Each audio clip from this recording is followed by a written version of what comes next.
ಕಾಂಗ್ರೆಸ್ ಪಕ್ಷದಿಂದ ಇಫ್ತಿಯಾರ್ ಕೂಟ ಆಯೋಜನೆ, ಸಚಿವ ಎನ್ಎಸ್ ಬೋಸರಾಜು ಭಾಗಿ.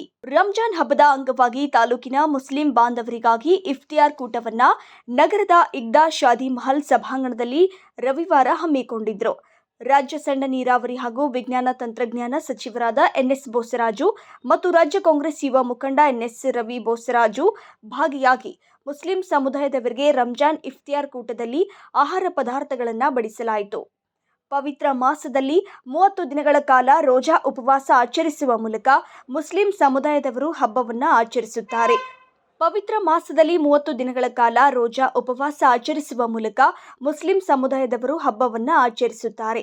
ಇಂತಹ ಇಫ್ತಿಯಾರ್ ಕೂಟಗಳು ಶಾಂತಿ ಸೌಹಾರ್ದತೆಯ ಸಂದೇಶಗಳು ನೀಡುತ್ತವೆ ಎಂದು ತಿಳಿಸಿದರು. ಈ ರಂಜಾನ್ ಸಂದರ್ಭದಲ್ಲಿ ನಡೆಯತಕ್ಕಂಥ ವಿಷಯಗಳ ಬಗ್ಗೆ ನಮ್ಮ ಮುಂಬೈಯವರು ಮತ್ತು ನಮ್ಮ ಗುರುಗಳಾಗಿರ್ತಕ್ಕಂಥ ಎಲ್ಲರೂ ಮಾತನಾಡಿದ್ದಾರೆ. ಅಲ್ಲಾಹನ ಆಶೀರ್ವಾದದಿಂದ ಈ ದೇಶದಲ್ಲಿ ಶಾಂತಿ ನೆಮ್ಮದಿ ಜೊತೆಯಲ್ಲಿ ಈ ರಂಜಾನ್ ಸಂದರ್ಭದಲ್ಲಿ ಎಲ್ಲ ನಮ್ಮ ಈ ಉಪವಾಸ ಮಾಡುವ ಕಾರ್ಯಕ್ರಮ ಜೊತೆಯಲ್ಲಿ ಅಲ್ಲಾಹನಿಗೆ ಅವೆಲ್ಲ ನಮ್ಮ ಪೂರ್ತಿ ಸ್ಮರಿಸಿಕೊಂಡು ಅವರ ಜೊತೆಯಲ್ಲಿ ಜಾಗಮಾನ ಭಾವದಿಂದ ಮತ್ತು ಜನರಿಗೆ ಅನೇಕ ಬಡವರ ಸಹಿತರು ಅವರ ಕಾರ್ಯಕ್ರಮಗಳನ್ನು ಮಾಡೋದು, ಅವ್ರ ಜೊತೆ ಕೀರ್ತಕ್ಕಂಥವ್ರಿಗೆ ದಾನ ಧರ್ಮಗಳು ಮಾಡ್ತಕ್ಕಂಥದ್ದು, ಈ ರೀತಿಯಾಗಿ ಈ 29 ದಿವಸ ಕಾಲ ಸತತವಾಗಿ ಆ ಅಲ್ಲಾಹನ ಧ್ಯಾನದ ಜೊತೆಯಲ್ಲಿ ಬಡವರಿಗೆ ಅನೇಕ ಕಾರ್ಯಕ್ರಮಗಳ ಮುಖಾಂತರ ಸಹಾಯ ಮಾಡತಕ್ಕಂಥದ್ದು, ಆ ದಿಶೆಯಲ್ಲಿ ಶಾಂತಿ ನೆಮ್ಮದಿ ಸಹಿತ ಇಡೀ ಅಲ್ಲಾಹನ್ನು ಸ್ಮರಿಸ್ತಕ್ಕಂಥ ಒಂದು ಅವಕಾಶ ಸಿಕ್ಕಿರ್ತಕ್ಕಂಥದ್ದು. ಆ ದಿಶೆಯಲ್ಲಿ ಅಲ್ಲಾಹ ನಮ್ಮೆಲ್ಲರನ್ನು ಆಶೀರ್ವಾದ ಮಾಡಿ ಅಂತ ಈ ಸಂದರ್ಭದಲ್ಲಿ ಶುಭವನ್ನು ಹಾರೈಸಿ ನನ್ನ ಮಾತು. ನಂತರ ಶಾಸಕ ಹಂಪಯ್ಯ ನಾಯ್ಕ ಮಾತನಾಡಿ, ಕಳೆದ ಹಲವು ವರ್ಷಗಳಿಂದ ಹಿಂದೂ ಮತ್ತು ಮುಸ್ಲಿಂ ಸಮುದಾಯದವರು ಸೇರಿ ಇಫ್ತಿಯಾರ್ ಕೂಟಗಳನ್ನು ಸೌಹಾರ್ದಯುತವಾಗಿ ಆಯೋಜಿಸಿಕೊಂಡು ಬರಲಾಗುತ್ತಿದೆ. ಇಂತಹ ಸಂದೇಶವನ್ನ ಸಾರಲು ನಮ್ಮ ಬೋಸರಾಜು ಸಾಹೇಬರು ಮಾರ್ಗ ಹಾಕಿಕೊಟ್ಟಿದ್ದಾರೆ ಎಂದು ತಿಳಿಸಿದರು. ಕಾರ್ಯಕ್ರಮದ ಅಧ್ಯಕ್ಷತೆ ವಹಿಸಿಕೊಂಡಿದ್ದ ಮುಸ್ಲಿಂ ಧರ್ಮಗುರು ಸೈಯದ್ ಜಿಶನ್ ಹಸನ್ ಖಾದ್ರಿ ಮುಫ್ತಿಯಾರವರು ಮಾತನಾಡಿ, ಹಿಂದೂ ಮುಸ್ಲಿಂ ಸಮುದಾಯವನ್ನ ಬೇರ್ಪಡಿಸಲು ಪ್ರಯತ್ನ ನಿತ್ಯವೂ ನಡೆಯುತ್ತಿದೆ. ಈ ಸೌಹಾರ್ದತೆ ಗಟ್ಟಿಗೊಳಿಸುವ ಕೆಲಸವನ್ನ ನಮ್ಮ ಭಾಗದ ಹಿರಿಯ ಜೀವಿಗಳು ಎನ್ಎಸ್ ಬೋಸರಾಜು ಸಾಬ್ ರಂಜಾನ್ ಹಬ್ಬದಲ್ಲಿ ರೋಜಾ ಉಪವಾಸ ಆಚರಿಸುವ ಮುಸ್ಲಿಂ ಧರ್ಮೀಯರಿಗೆ ಹಿಂದೂ ಧರ್ಮದವರು ಇಫ್ತಿಯಾರ್ ಕೂಟವನ್ನ ಆಯೋಜಿಸುವ ಮೂಲಕ ಹಿಂದೂ ಮುಸ್ಲಿಂ ಏಕತೆಯನ್ನ, ಶಾಂತಿ, ಪ್ರೇಮ, ಸೌಹಾರ್ದತೆಯ ಸಂದೇಶವನ್ನ ಸಾರುವುದು ವಿಶೇಷವಾಗಿದೆ. ಇಂತಹ ಬುನಾದಿಯನ್ನ ಹಾಕಿರುವುದು ಉತ್ತಮ ಸಂದೇಶ ಎಂದು ತಿಳಿಸಿದರು.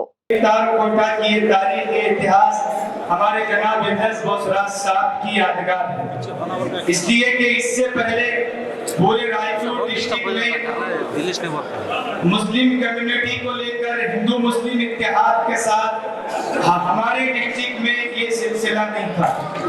हम अपने बचपन से देखते आए हैं, पहले एपीएमसी के ग्राउंड में, फिर कुछ दिनों तक पीडब्ल्यूडी के पास, फिर उसके बाद यहाँ पर ये जनाब एनएस बोसराज साहब, जनाब हंपैया नायक साहब, इन दोनों हजरात की एक यादगार है जो आज तक चल रही है.